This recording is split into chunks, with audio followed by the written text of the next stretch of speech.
back to an impromptu episode of the 3D Gens podcast. We're going to go into some semifinal games, plays that we like. It's been a while. Grayson's not here. He's up north in Canada. Interesting place to spend New Year's Eve, but hey, you know what? Go out and have fun. Couple of games going on right now. LSU is down to Wisconsin. What else is going on?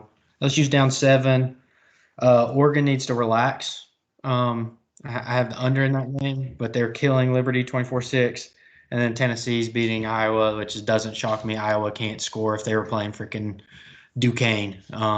So it doesn't surprise me at all. But how have you been feeling about the bowl games? I mean, I know me personally, I've went to hell. I was like up 8 units in college football regular season, and then I'm like shooting like 36% on my plays in bowl games this year.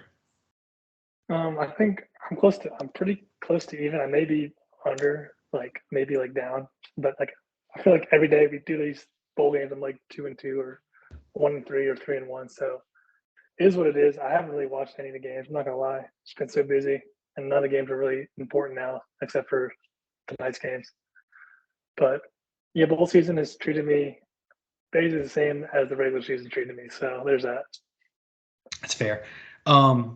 I mean, I'm kind of in the same, well, not the same boat because I did fairly well in the regular season. I've watched a good bit of bowl games just because we're on break and I've been home, not really traveling as much for like holiday seasons and stuff. But some of the bowls have been good. But I think Pat McAfee made a huge point on game day today. It's kind of hard to get ready for the bowl games, but there needs to be like some incentive with the NIL. Like whether it's you get a portion cut out of your NIL deal if you don't play in the bowl game. Now, if you're, I mean, and it's hard to do that, but it's because like in Caleb Williams' sake, like I understand why he opted out. You're guaranteed a top 2 draft pick, and you're playing in the Schittsburg Bowl. Like why are you playing? But I mean, like Florida State, Georgia. I mean, that's a big New Year's 6 bowl game, and the fact that they both had 20+ players out is crazy to me. So I think there needs to be like some NIL incentive there. Like you either get a certain percentage cut out, or like you get a bonus if you play in the game. And my personal belief is they need to lower the numbers of the amount of bowl games. Like we have 50 some bowl games. And like, I mean, if you're going 500 and getting in a bowl game, it's not worth it. Like, I think you should have to at least win 7, maybe even bump the number up to 8. But I think with the 12-team playoff, it might help at least those 6 games. But I don't know. There's 43. 43. I mean, that's just it's a lot. And like I was saying, like it's saturated. Yeah, it's saturated. You have 6-win teams that are playing, and then most of the time you don't even have enough 6-win teams. Like at some point, they're gonna have to lower the number and make it more meaningful. And then also with NIL coming in, they're gonna have to do something money wise to compensate them, whether it's a bonus or just be like, hey, if you don't play, like instead of you getting $800,000, you're only getting $550,000 of it, or whatever percentage you want to cut out of that. Yeah, I mean, I feel the same way. I mean, I think the 12-team playoff helps because then it brings, it's 8 more teams that will actually be trying. Yeah. At the same time, like you said, like less games I think is nice because, like, I mean, no offense to like these teams, but like, what's a game that does like who wants to see SMU versus Boston College? Right. Yeah. I mean, that like, and sometimes those games end up being some of the more competitive games because you have players that are trying to put on a show for film to get transferred out into bigger programs and stuff. And I get that, but I wasn't a fan of Kirk Herbstreit saying like, oh, they're exhibition games because they're not. I think they offer something. They offer like that, like Florida State, Georgia, it was, but like for like you said, these smaller schools that players want to transfer out, go to bigger schools. It's a good way to get noticed. Yeah, but like, I don't actually think it was. I think it was. I don't remember who it was, but Kirk bounced back at him and was like, "Oh, in the 07 Fiesta Bowl, it wasn't an exhibition game for WVU in Oklahoma. Like WVU came out and whooped the shit out of Oklahoma, and like, well, you got to bring that back to bowl games in order to save college football. I feel like." Yeah, and it's a lot harder now with opt-outs and NIL and stuff. I mean, it could be you could incentivize like you said, but I mean, times have changed and players are, they want the guarantee in the NFL versus getting hurt in the bowl games. My bad. Right. But there's just so many games that like as I mean, maybe if you're a really good fan of like a really big fan of college football, you want to see these games, but like the average fan is not tuning in to South Alabama, Eastern Michigan, Georgia State, Utah State, but Unless it you're is what betting, it is. that's the only way. And even then, most people just box score watch. Like, And not gonna lie, yeah, we made bets on these games, and I would just check it at the half, and then at the end of the game, be like, I hit it or I didn't hit. So yeah. See, with us not having anything for school, I was watching some of them. Plus, I'm in Southern West Virginia, and there's not much to do. But I mean, I think bring that number down. You're going up to 12 teams in the playoffs. So, like you said, there's going to be more teams battling for those spots. But then also, if you bring that number down from 43 to 32, 30, that's 60 teams that are now eligible for postseason play. I think that's like, and then at that point, you're going to get more competitive games. And then, like we were saying with NIL, obviously it's different nowadays. But if you incentivize some way, like, hey, if you play this game, like you'll get a bonus. If you play this game, you'll get whatever they need to do to get players playing these games. It'll save the bowl game era, but it's not looking good right now. I think, like you said, lower the number of games to like a 30, 32, like a nice round number, and then make it 7 wins gets you in. Yeah, Like yeah. this whole The 6 and this whole 6 is 6 is yeah. yeah. Because I mean, at that point, like most teams are like, oh, we're 6 and 6. Like I get it, and that's always been the number. But like also back then, like you took bowl game serious. So like at this point, no, especially if a guy's playing for a 6 and 6 team, he's like, why would I go out there and get injured Exactly. when I'm just transferring next year anyways? So I don't know.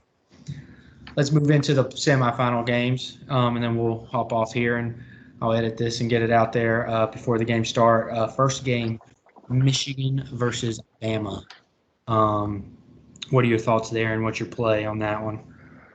I think it'll be a really good game. I think this is the second best team, maybe best team that Michigan's seen all year outside Ohio State. Alabama, I think Miller was a better quarterback than McCord. They don't have maybe the same weapons that Ohio State does because, Ohio State has 75 five-star wide receivers. But Milroe can actually get the ball to his receivers, unlike McCord.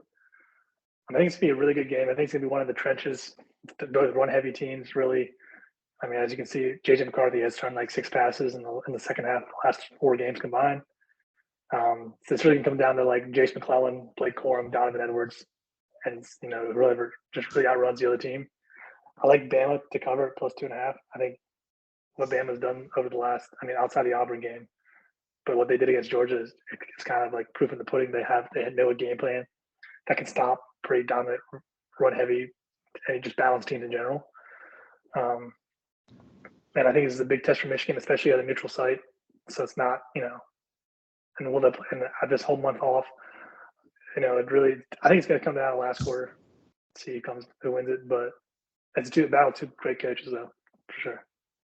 I think this is going to be, well, I don't know. I don't want to say it's going to be the better game, but I think it's going to be better to football. But if you like college football, I could argue Texas Washington is going to be high scoring. High scoring.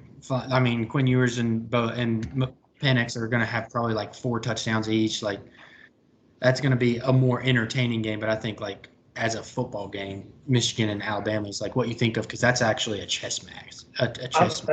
And bias aside, you could argue that this game is the best 2 teams in the playoffs. Right. Bias aside. Right. So I think, like you said, well, I'll go ahead and say Grayson has Michigan money line. They were at 125. That's what he took it at. They just bounced up to 130. Yeah. But we'll give him the 125, obviously, because that's what he got it at. I think this will be the best team Michigan plays. I mean, Ohio State, obviously the highest powered team, but overall the best team that they play. I'm personally going to take Michigan money line as well. I took it at 125 also. My reasoning behind it is I think that in order for Bama to get into the playoffs, they had to have Georgia played the worst game that they've played in 30 games. Mm. I mean, that was possibly the worst game that I've seen Georgia play in 3 years, and they still almost didn't beat them. Really, I mean, they ended up kind of doing better at the end, but I didn't see anything from Milrow that really took me and was like, oh, he took over this game. He made some off balance throws, but really his receivers came back and caught him. They weren't great throws. I didn't think that he did anything special like himself. I think his receivers made him look better personally. And Georgia was just out of position on a lot of them. He underthrew a couple of guys, and Georgia was just nowhere there, and the receivers just came back and made plays. I hate betting against Nick Saban. I feel like an idiot for doing it every time I do it, so that's why I struggled with this pick. But I only have the one play with Michigan money line there. I just think they're the better team. Like you said, they haven't had to show anything. Like everybody's talking trash about McCarthy, but he hasn't had to throw the ball. They played a game one time where they didn't throw the ball a single time in the second half, and they still won handedly. I think that Michigan can control the line of scrimmage, and they're the only team, one of the only teams. I'd say they're the only team in the playoff right now that can do that against Alabama. So that's why I lean Michigan in this one. So I'll take their money line and minus 125. I'd even play it at minus 130. I'd just take the juice instead of doing 2.5. Yeah, I mean, I don't hate it. I think this game is more of a toss-up. I think they're both really toss-ups. Bias aside for me in the next game we talk about. But like I said, I think it's going to be it's just overall two great games. And I mean, I think the reason I'm not taking Michigan money line because if I'll take 3 Michigan money line, Alabama's going to by 55. Yeah. Second of all, I'm not betting against Nick Saban, so. Yeah, I don't blame you. That's the hardest part, I think, which I knew that one of us was going to have to take Alabama, and I didn't want to be that guy.